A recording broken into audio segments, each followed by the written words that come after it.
Hello students, welcome back to your math classes. How are you all? I hope you all are healthy and doing well. So students, I'm your mathematics educator again here with a new chapter and a new concept. And today we are going to learn about chapter number 17, which is data handling. So students, first of all, you have to understand what does mean by data.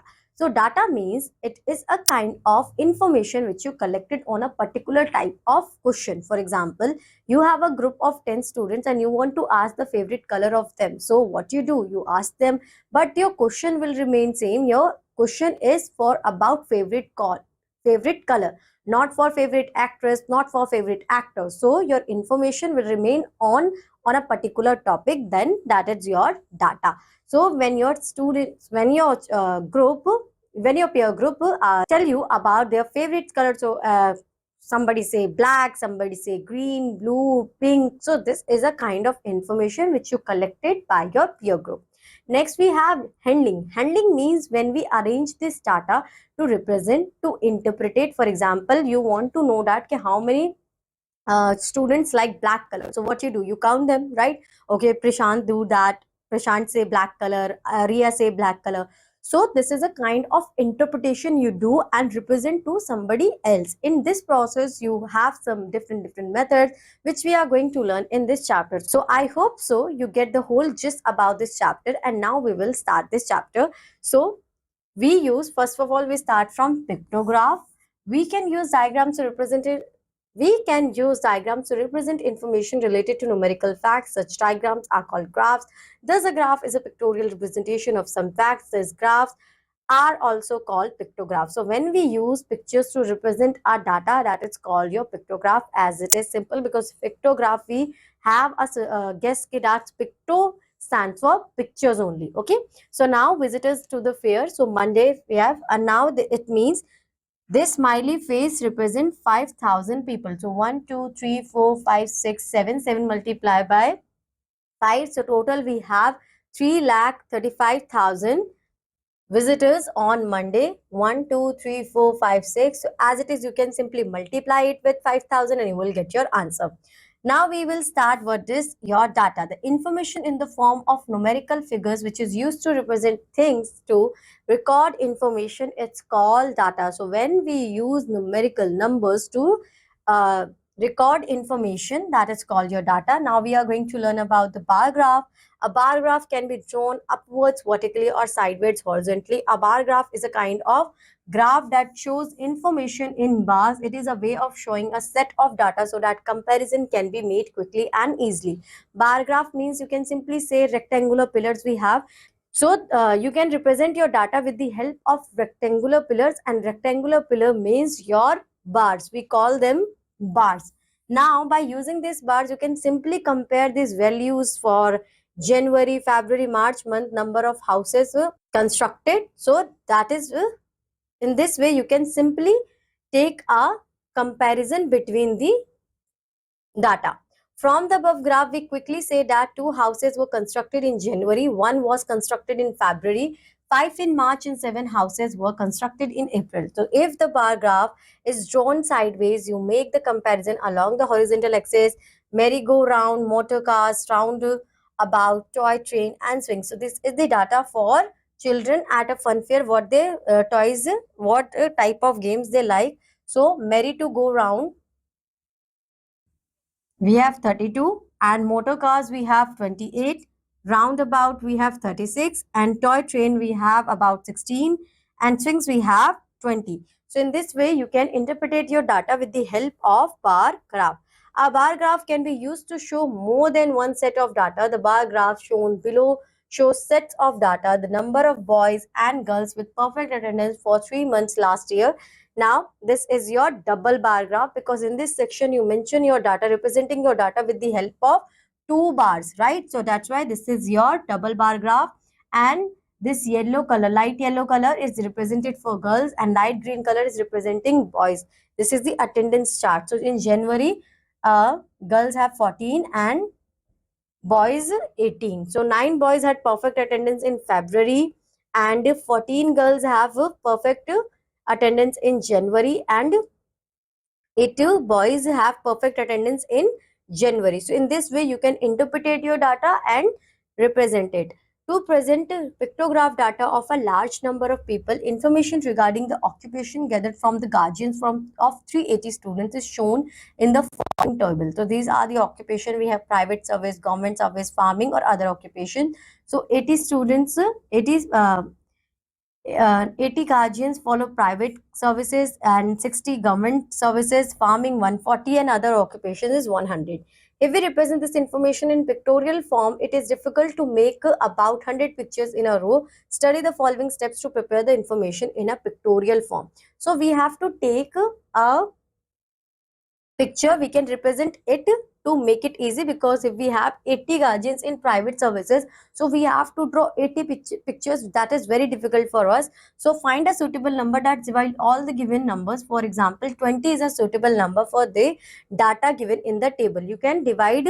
What you have to take a number which is divisible by each and every number, and you will not left by any remainder rather than 0. So if we take 20, so 20 is divided by 80, 20 is divided by 60, sorry, 80 is divided by 20, 60 is divided by 20, 140 is also divided by 20, and 100 also. So now we can represent one each smiley, this face, one each face is representing 20. So how many pictures we need for 80? 4 multiplied by 20, 80. So we need 4.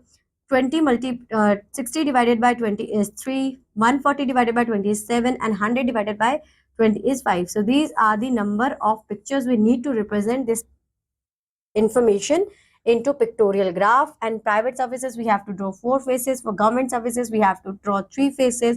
For farming, 7. And for other occupation, 5. So in that way, you can represent your information in pictorial graph. Now study the following bar diagrams and answer the question given below. The following bar diagram shows the number of pre-primary scholarship winners in a school. So number of winners and years. So 2014 we have total 5 winners. In 2015 we have 3, and in 2016 you have 4. How many students won the scholarship in 2014? 5. State the year in which the number of winners was maximum. 2014. How many more students won the scholarship in the year 2016 than in the previous year? So you have to subtract 4 minus 3.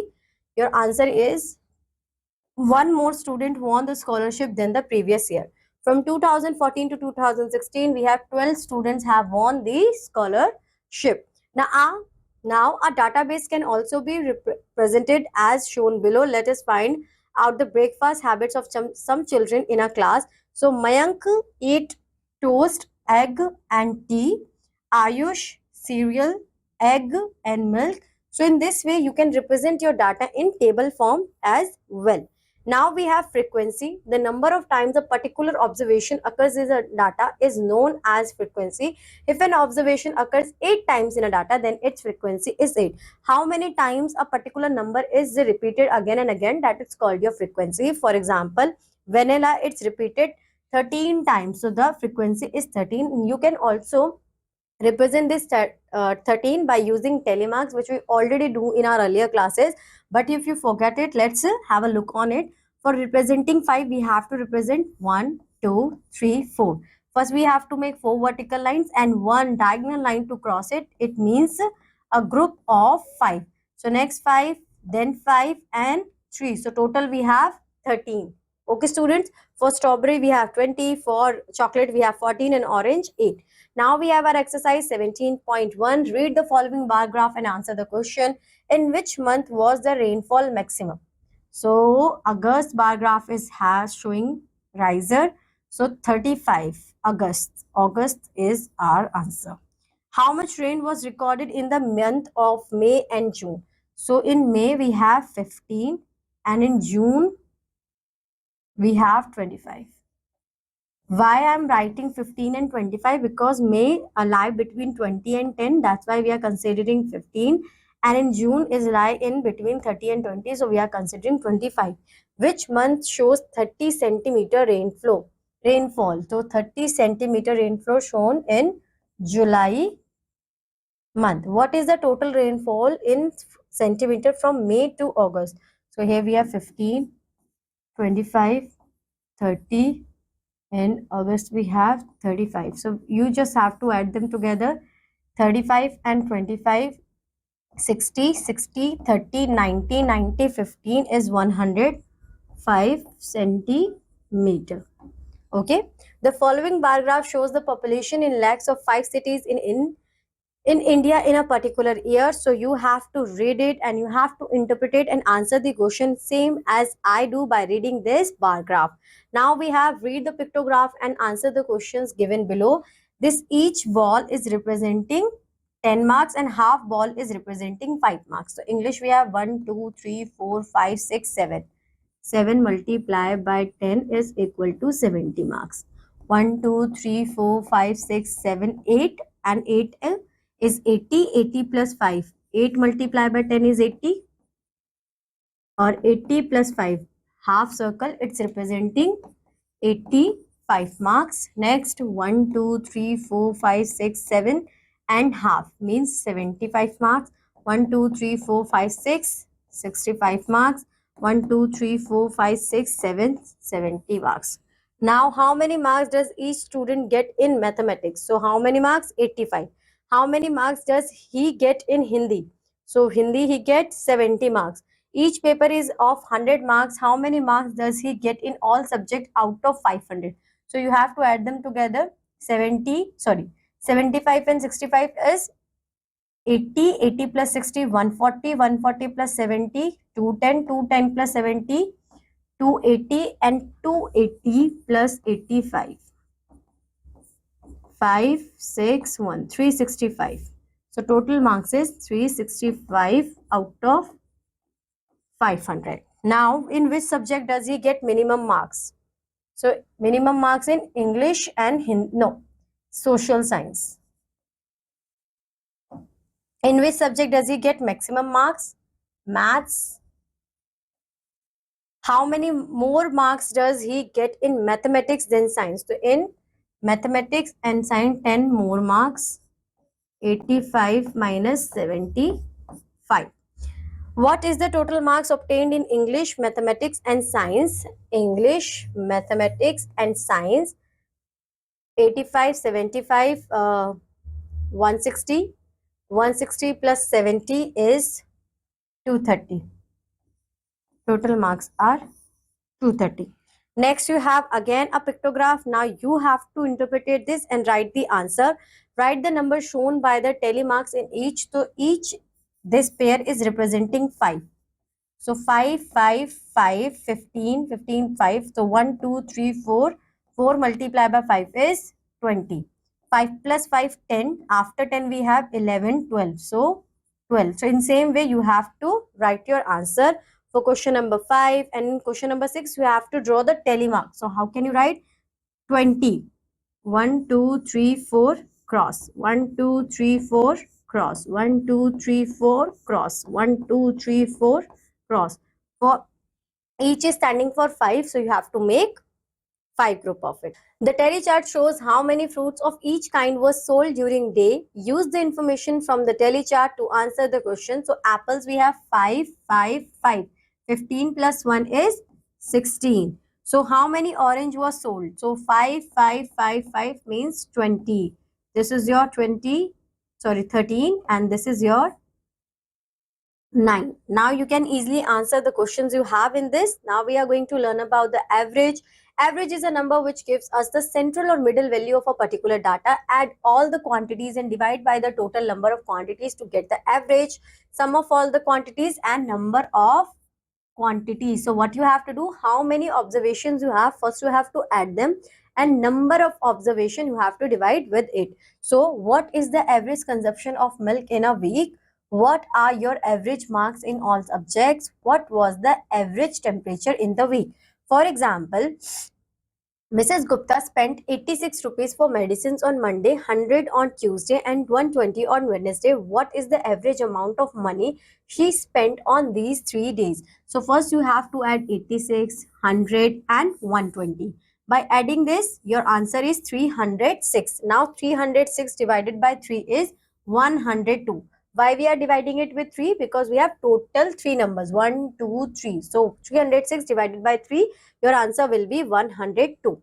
We need the score 64, 85, 96, 55 and 60. You have to add them together. 360, 1, 2, 3, 4, 5. 360 divided by 5, your answer is 720. Now we have our exercise 17.2. Find the average of these numbers. So we have to add them together. 80, 40, 69, 82, 49.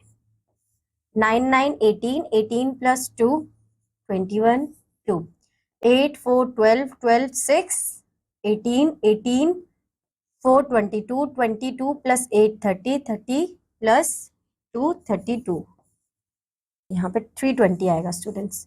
9, 9, 18 and 2 plus 20.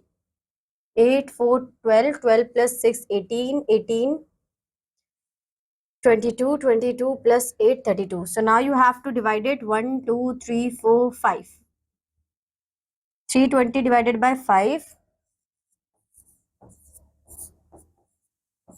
64 is your average. Same you have to do rest two parts you have in question number 1. Now if the length of 7 pencils are